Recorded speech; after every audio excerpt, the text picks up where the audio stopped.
نحمده ونستعينه ونستغفره ونؤمن به ونتوكل عليه ونعوذ بالله من شرور أنفسنا ومن سيئات أعمالنا من يهده الله فلا مضل له ومن يضلله فلا هادي له ونشهد أن لا إله إلا الله وحده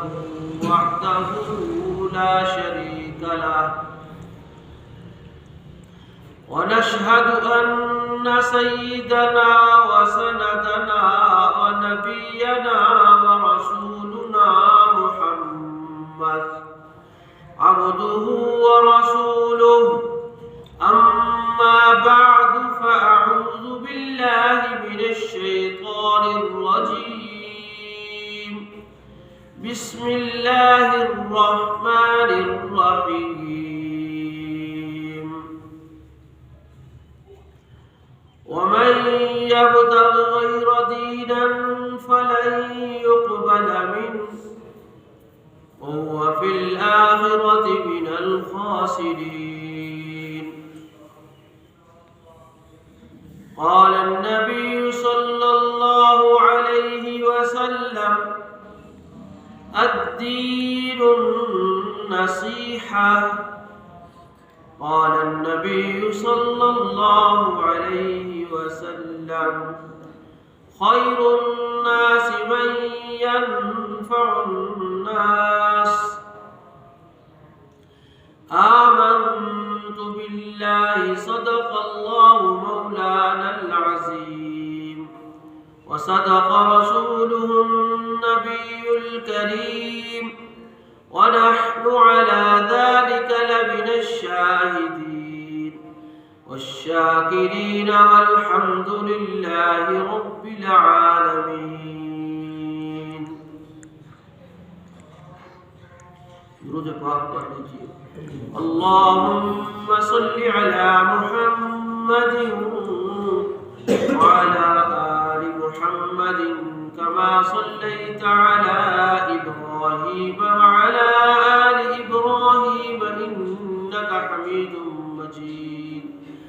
اللهم بارك على محمد وعلى آل محمد كما باركت على إبراهيم وعلى آل إبراهيم إنك حميد مجيد. يا رب صل وسلم دائما أبدا على حبيبك خير الخلق كلهم.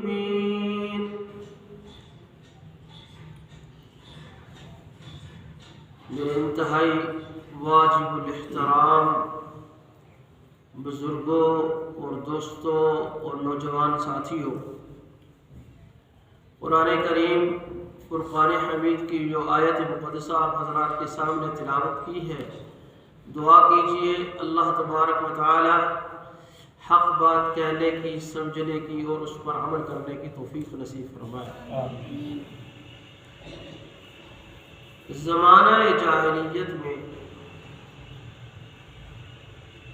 لوگ طرح طرح کے خیالات رکھتے تھے.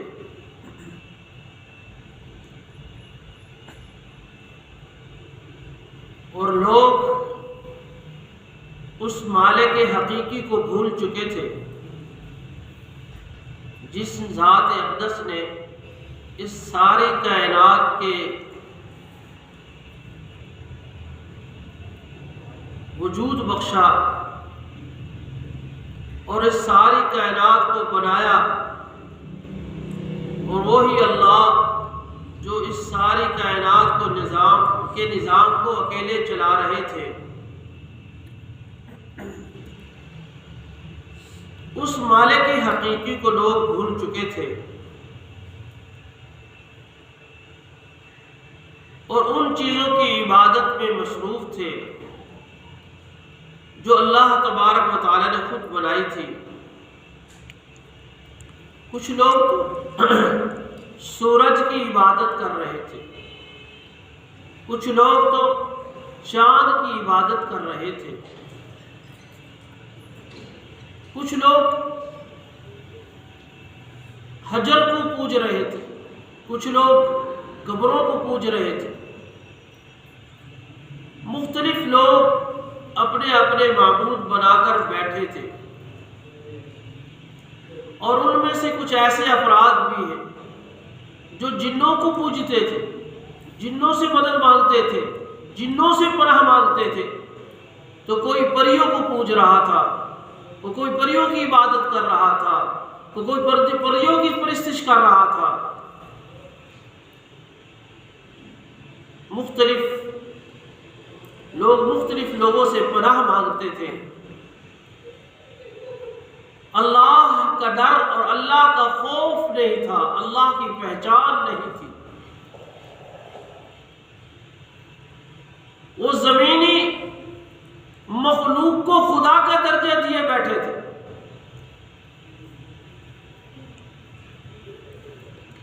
تو اسلام کے آنے کے بعد رحمت دو عالم صلی اللہ علیہ وسلم کے اعلان نبوت کے بعد ہر اس چیز کی نفی کر دی گئی جس کی نسبت مخلوق کی طرف تھی۔ مخلوق کو پکارا جا رہا تھا، مخلوق کے سامنے عجز و انکساری کی جا رہی تھی، مخلوق سے مانگا جا رہا تھا۔ تو اسلام کے آنے کے بعد ان سب چیزوں کی نفی کر دی گئی۔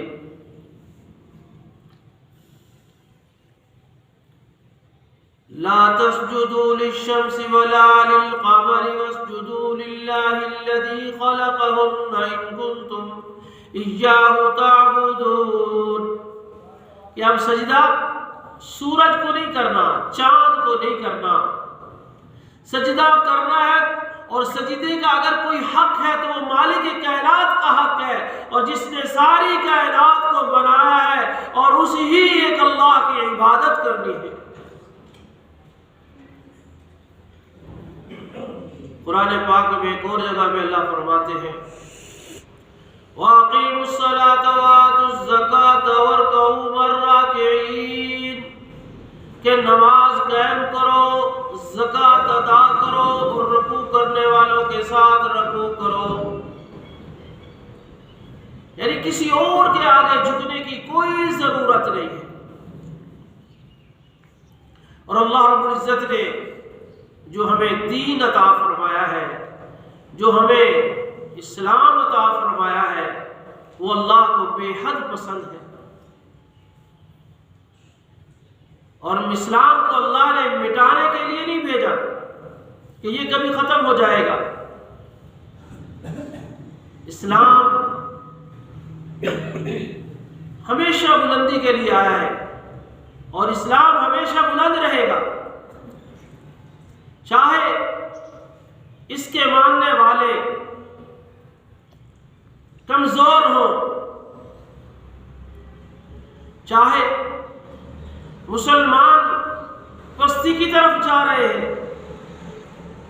اگر مسلمانوں کو معاذ اللہ ختم کر دیا جائے، جیسا کہ تاتاریوں نے مسلمانوں کو ختم کیا، روس میں کمیونزم رہا، تو مختلف ادوار میں لوگوں نے مسلمانوں کو ختم کرنا چاہا کہ مسلمان ختم ہو جائیں گے تو اسلام بھی ختم ہو جائے گا۔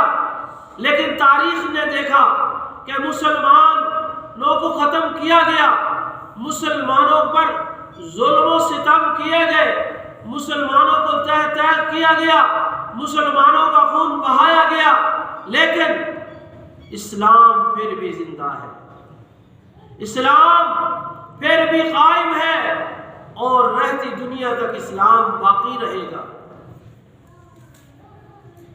اور اللہ نے دین اسلام ہی کو پسند فرمایا ہے۔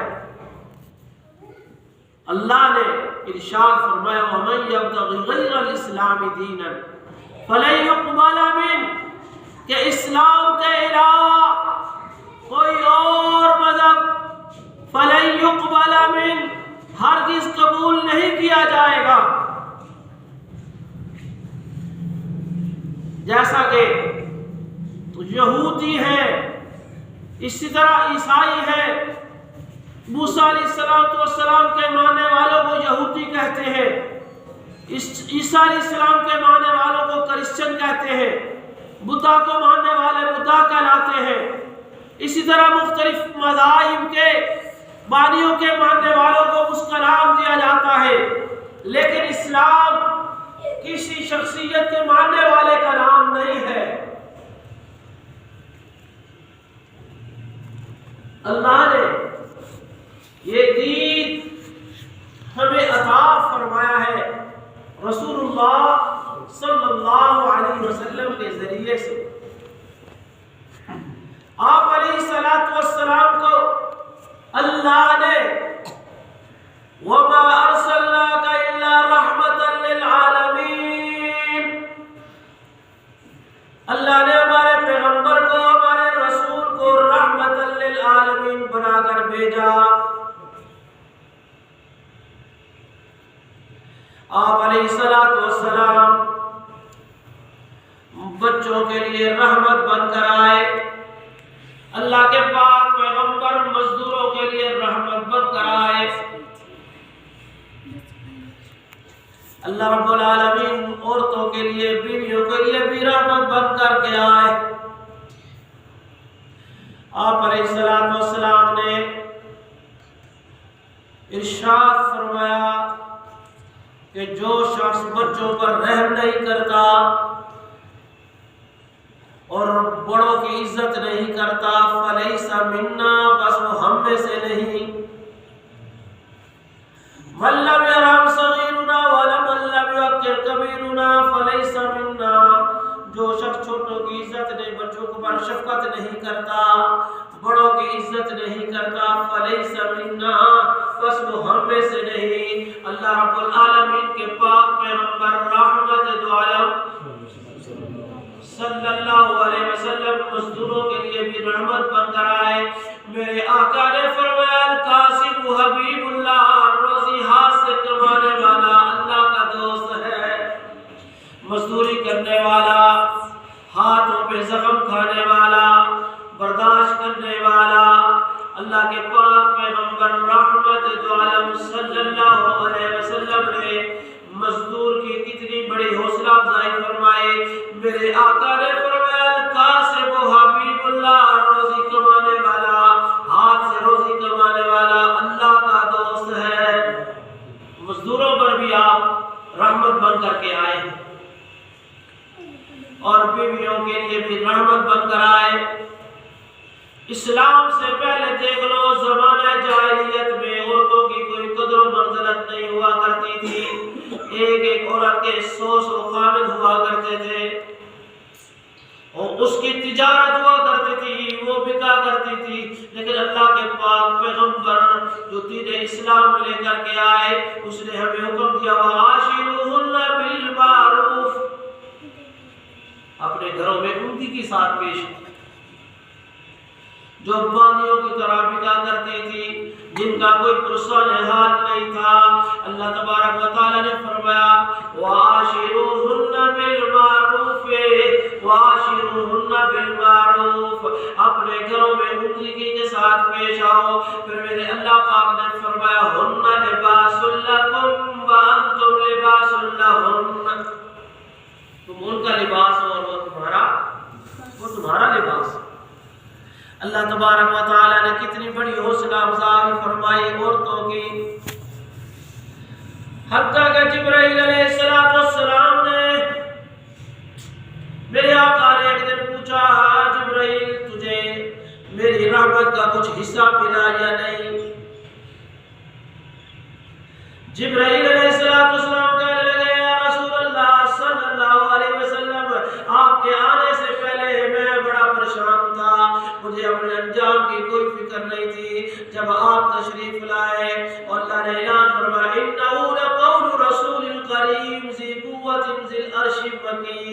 مطاع ثم امین۔ تو میں اپنے انجام سے بے فکر ہو گیا ہوں۔ تو حضور علیہ السلام جو دین لے کر کے آئے، اللہ کے پاک پیغمبر فرماتے ہیں الدین النصیحہ، دین بھلائی کا نام ہے، دین بھلائی کا نام ہے۔ ساری کائنات کو حضور علیہ السلام کی رحمت کا حصہ ملا ہے، زمین کو حصہ ملا، آسمانوں کو حصہ ملا، اور جو پیغام اللہ رب العالمین اپنے لوگوں پر قرآن اتارنا چاہتے تھے، لوگوں کو دینا چاہتے تھے، اللہ کا قرآن جب اللہ نے نازل کرنا چاہا، اللہ نے زمین سے پوچھا اے زمین کیا میری تو امانت اٹھا لے گی؟ کہنے لگی یا اللہ میں سب کچھ برداشت کر سکتی ہوں، میں حجر کا بوجھ برداشت کر سکتی ہوں، میں شجر کا بوجھ برداشت کر سکتی ہوں، میں پتھروں کا بوجھ برداشت کر سکتی ہوں، تیرے بندوں کا بوجھ برداشت کر سکتی ہوں، لیکن تیری زمین تیری امانت اٹھانے کے لیے میں تیار نہیں، میں بوجھ نہیں اٹھا سکتی۔ اللہ نے آسمان سے پوچھا اے آسمان کیا تو میری امانت اٹھا لے گا؟ آسمان نے بھی کہا یا اللہ فرشتوں کا بوجھ اٹھا سکتا ہوں، میں تیرا بوجھ میں فرش کا بوجھ اٹھا سکتا ہوں، لیکن تیری امانت نہیں اٹھا سکتا۔ اللہ نے پہاڑوں سے پوچھا، پتھروں سے پوچھا، پتھروں نے بھی انکار کر دیا۔ اللہ کا قرآن کہتا ہے اِنَّا عَرَضْنَا الْأَمَانَةَ عَلَى السَّمَاوَاتِ وَالْأَرْضِ وَالْجِبَالِ فَأَبَيْنَ أَن يَحْمِلْنَهَا وَأَشْفَقْنَ مِنْهَا وَحَمَلَهَا الْإِنسَانُ۔ اللہ رب العالمین فرماتے ہیں ہم نے اپنی امانت کو آسمان پہ پیش کیا، ہم نے اپنی امانت کو زمینوں پہ پیش کیا، پہاڑوں پہ پیش کیا، ان کے اندر سکت نہیں تھی کہ میری امانت کو اٹھا لے۔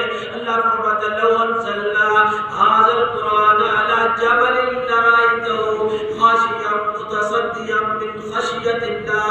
پہاڑوں پہ اگر میرا قرآن نازل ہوتا تو پہاڑ ریزہ ریزہ ہو جاتے، تو میری تجلی برداشت نہیں کر سکتی۔ اللہ رب العالمین جو اس ساری کائنات کے نظام کو چلانے والے ہیں، اللہ فرماتے ہیں کہ ایک انسان نے میری امانت اٹھانے کا بوجھ اٹھانے کا ذمہ داری اٹھا لی۔ اللہ فرماتا ہے انہ کان ظلوما جہولا، انسان ظالم بھی ہے اور جاہل بھی ہے۔ اتنی بڑی امانت اللہ نے حضرت انسان نے اٹھا لی ہے۔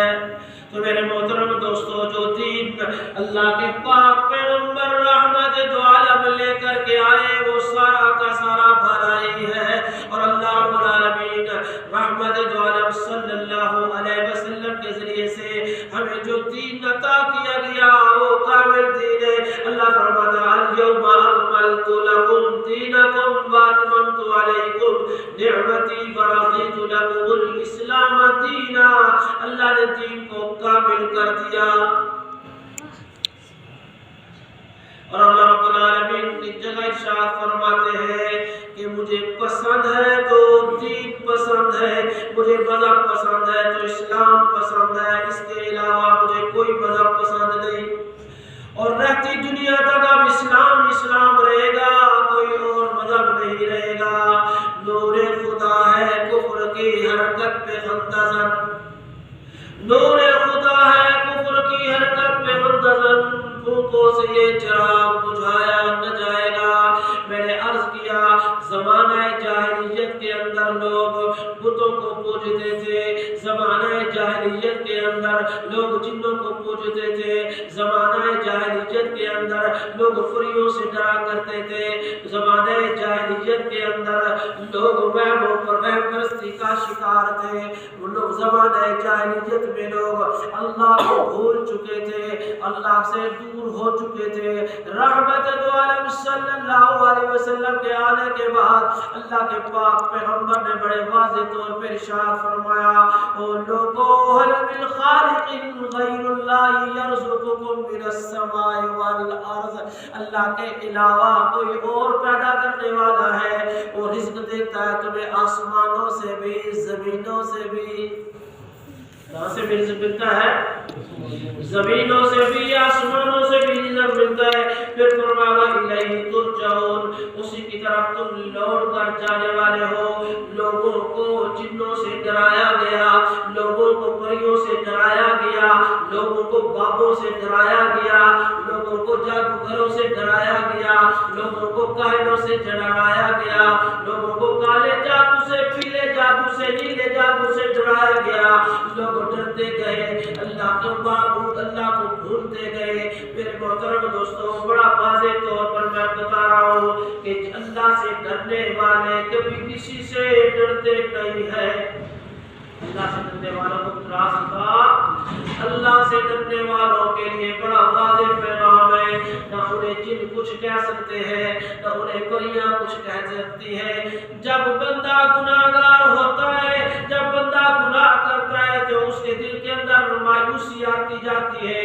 جب مایوسی بڑھتی جاتی ہے تو دعا کی قبولیت سے اس کا یقین اٹھ جاتا ہے.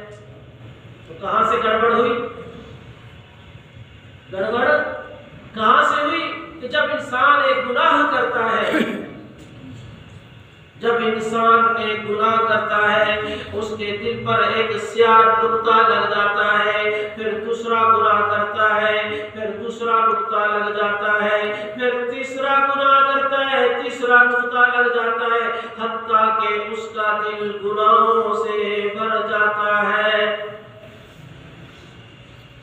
اور اس کے علاوہ اللہ فرماتے ہیں کہ جو بندہ گناہ کر بیٹھتا ہے، میرے محبوب اعلان کر دو، قل یا عبادی الذین اسرفوا علی انفسہم لا تقنطوا من رحمت اللہ ان اللہ یغفر الذنوب جميعا انہ هو الغفور الرحیم. مالک کائنات، رازق کائنات، میرا اور آپ کا داتا، میرا اور آپ کا مشکل کشا اللہ، میرا اور آپ کا حاجت روا اللہ اعلان فرماتا ہے کہ بولو میرے محبوب پیغمبر، کوئی بندہ، میرا بندہ کوئی گناہ کر بیٹھے تو اس کو کہو کہ توبہ کر لے، میری طرف رجوع کر لے.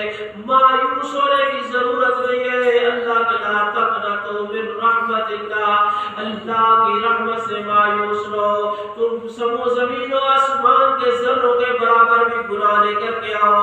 ان اللہ یغفر الذنوب جميعا، بے شک اللہ سارے گناہوں کو بخش دے گا.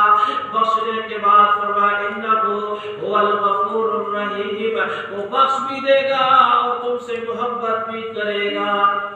ایسا اللہ کوئی ہے؟ ایسا کوئی داتا ہے؟ تو جب انسان، میں نے عرض کیا، میرا نقطہ یاد رکھنا، میرے بیان کا خلاصہ یاد رکھنا، جب بندہ گناہ کرتا ہے، گناہ کرنے کے بعد توبہ نہیں کرتا، گناہ کرنے کے بعد اللہ سے رجوع نہیں کرتا، گناہ کرنے کے بعد اللہ کے سامنے نہیں جھکتا، گناہ کرنے کے بعد پھر اس پر مایوسی چھا جاتی ہے. جب مایوسی چھا جاتی ہے پھر کبھی حجر کے سامنے، کبھی شجر کے سامنے، کبھی قبر کے سامنے، کبھی بتوں کے سامنے، کبھی جنوں کے سامنے، کبھی پریوں کے سامنے جھکتا ہے کہ کاش مجھے کوئی سہارا مل جائے، کاش مجھے سہارا مل جائے. ہاں میرے محترم دوستو، اللہ کے دربار میں جانے کے لیے کسی دربار میں جانے کی ضرورت نہیں، کسی سہارے کی ضرورت نہیں. اللہ پورے قرآن کا خلاصہ سن لو، 40 انبیاء کی دعاؤں کو سن لو، اللہ کے قرآن کو پڑھو. آدم علیہ السلام نے ربنا ظلمنا انفسنا وان لم تغفر لنا وترحمنا لنكونن من الخاسرین. آدم علیہ السلام نے بھی اپنے اللہ سے ڈائریکٹ مانگا. حضرت موسیٰ علیہ السلام نے بھی رب اشرح لی صدری ویسر لی امری واحلل عقدۃ من لسانی یفقهوا قولی، اللہ سے ڈائریکٹ مانگا. عیسیٰ علیہ السلام نے بھی اللہ سے ڈائریکٹ مانگا. وَإِذْ قَالَ عِيسَىٰ عیسی ابن مریم اللہم ربنا انزل علینا مائدۃ من السماء تکون لنا عیدا لأولنا وآخرنا وآیۃ منک وارزقنا وانت خیر الرازقین۔ اللہ سے ڈائریکٹ مانگا۔ دوسرا حضرت ایوب علیہ السلام پر بیماری آ گئی، بیماری غالب ہو گئی، انہوں نے بھی اپنے اللہ سے ڈائریکٹ مانگا ربی انی مسنی الضر وانت ارحم الراحمین۔ حضرت یونس علیہ السلام نے مچھلی کے پیٹ کے اندر اندھیروں کے اندر اللہ سے ڈائریکٹ مانگا، کیا کہا؟ اللہ سے کہا لا الہ الا انت سبحانک انی کنت من الظالمین۔ یونس علیہ السلام نے مچھلی کے پیٹ کے اندر اندھیروں کے اندر، پانی کا اندھیرا، رات کا اندھیرا کے اندر بھی اللہ سے ڈائریکٹ مانگا لا الہ الا انت سبحانک انی کنت من الظالمین۔ زکریا علیہ السلام بوڑھے ہو چکے ہیں، اولاد کاف آیا انصاد، ذکر الرحمت ربک عبدہ زکریا اذ نادى ربہ نداء خفیا۔ حضرت زکریا نے بڑھاپے میں اولاد کس سے مانگی؟ بڑھاپے میں اولاد اللہ سے مانگی۔ بوڑھے ہو چکے ہیں، ہاں شیب ہو چکے ہیں، لیکن ازلیہ اور آثرات نہیں ہے، پھر بھی اپنے اللہ سے اولاد کو مانگا۔ اذ نادى ربہ نداء خفیا، اللہ نے ان کو بیٹا عطا فرمایا، بیٹا نہیں بلکہ اللہ نے نبی عطا فرما دیا۔ یا یحییٰ خذ الکتاب بقوہ، اللہ نے بیٹا عطا فرما دیا۔ وہ اللہ جو بی بی مریم کو بغیر موسم کے پھیل کھلا سکتا ہے، وہ اللہ سارے نبیوں نے اللہ سے مانگا، میرے پیغمبر نے بھی اللہ سے مانگا۔ بارش والی جگہ پہ مقام بدر کے اندر شکیلی جگہ پہ بارش ہوتی ہے، پانی والی جگہ پہ کافروں نے ڈیرا ڈال لیا۔ اللہ کے پاک پیغمبر نے دیکھا انہوں نے تو پانی والی جگہ پہ ڈیرا ڈال لیا ہے، اللہ کے پاک پیغمبر سجدے میں چلے گئے ہیں، اللہ سے مانگ رہے ہیں اے اللہ اگر یہ تیرے بندے آج ناکام ہو گئے، آج کمزور ہو گئے، آج مغلوب ہو گئے، تو رہتی دنیا تک تیرا نام کوئی لینے والا ہوگا۔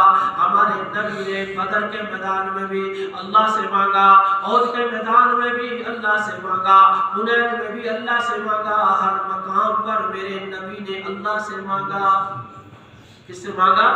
ہمارے پیغمبر صلی اللہ علیہ وسلم نے ہمیں بتلایا لوگوں اللہ کے سوا کسی کے سامنے جھکنا نہیں ہے، اللہ کے علاوہ کسی غیر کی پرستش نہیں کرنی، ڈرنا ہے تو ایک اللہ سے ڈرنا ہے، مانگنا ہے تو ایک اللہ سے مانگنا ہے۔ اب سوال یہ پیدا ہوتا ہے کہ پھر جب ہم اللہ سے مانگنے والے ہیں، اللہ کے سامنے جھکنے والے ہیں، اللہ کے سامنے انکساری کرنے والے ہیں، تو یہ جنات پھر ہمارے اندر کیوں داخل ہو جاتے ہیں؟ میں نے ایک دفعہ بتایا تھا نا کہ میں یہ موضوع بیان کروں گا کہ جنات انسان میں، بس میں اب آخری چند منٹ کے اندر صرف اشارہ دیتا چلا جاؤں گا۔ اللہ رب العالمین نے اس کی طرح پہ کرم اور احسان فرمایا، رحمت دو عالم صلی اللہ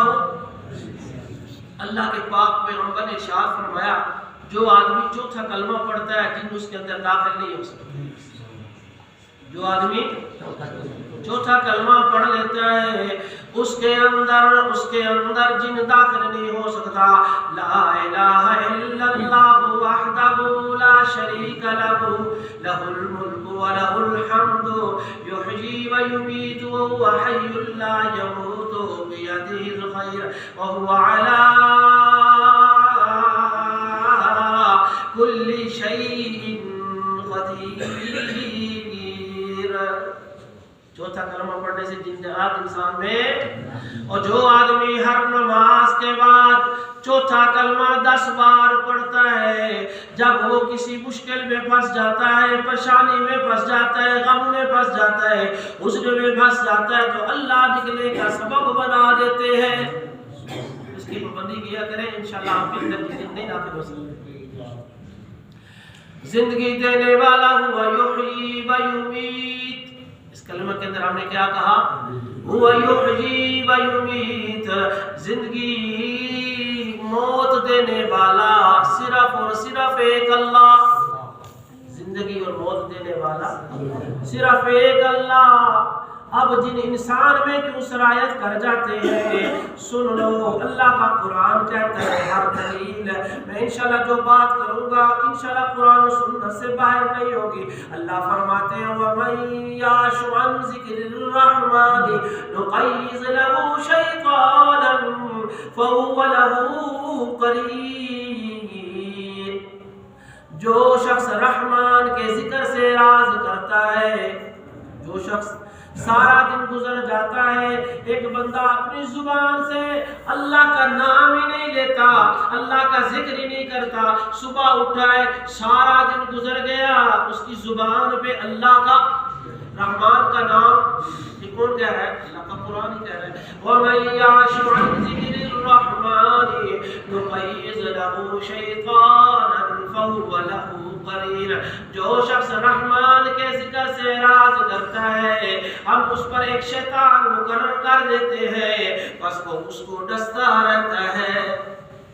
کبھی اللہ کے ذکر سے غافل ہو، دلا غافل نہ ہو، یکدم یہ دنیا چھوڑ جانا ہے، باغیچے چھوڑ کر خالی زمین اندر سمانا ہے۔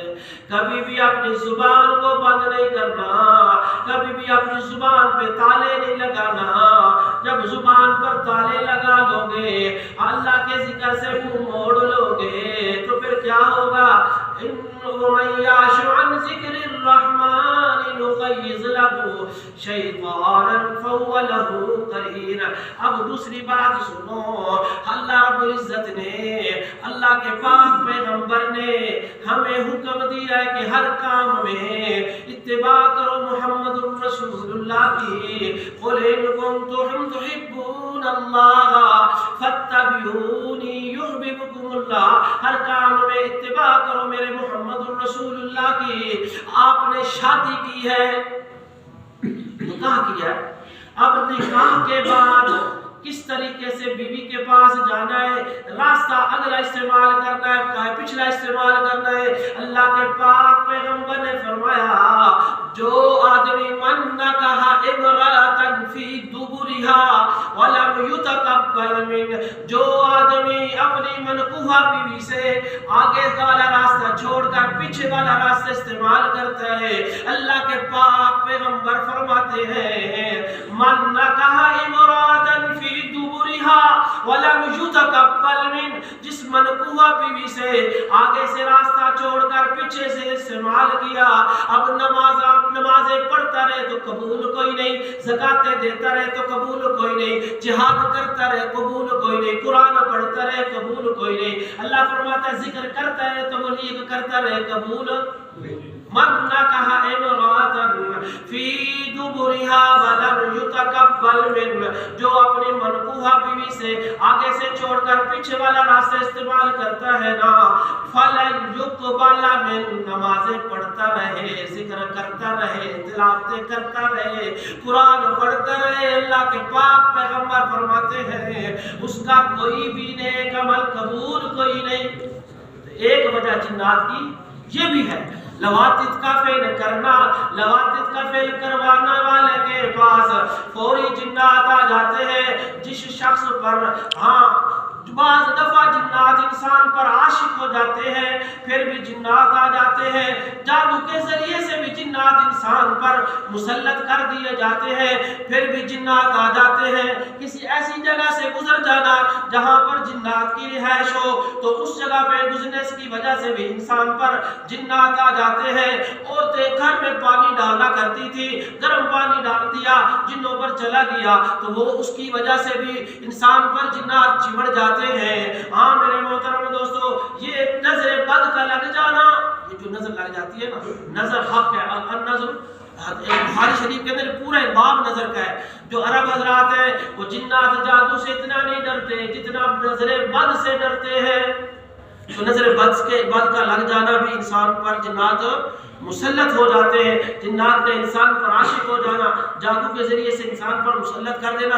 یہ آپ نے بچپن میں دیکھا ہوگا، ایک چھوٹا سا بچہ ہوتا ہے، آپ کہتے ہیں جی ڈر گیا، آپ کہتے ہیں ڈر گیا تو وہ بچے کو ہم دم کرواتے ہیں تھوڑی دیر کے لیے ہو جائے، لیکن اس کے ساتھ وہ جنات رہتے ہیں، وہ چلتے رہتے ہیں. جب وہ بچی جوان ہوتی ہے تو اس کے اندر داخل ہو جاتے ہیں. تو میرے محترم دوستو، ان چیزوں کی وجہ سے، حرام کھانے کی وجہ سے انسان پر جنات آ جاتے ہیں. تو ان سب سے بچنے کا ذریعہ، حل کا ذریعہ چوتھا کلمہ ہے.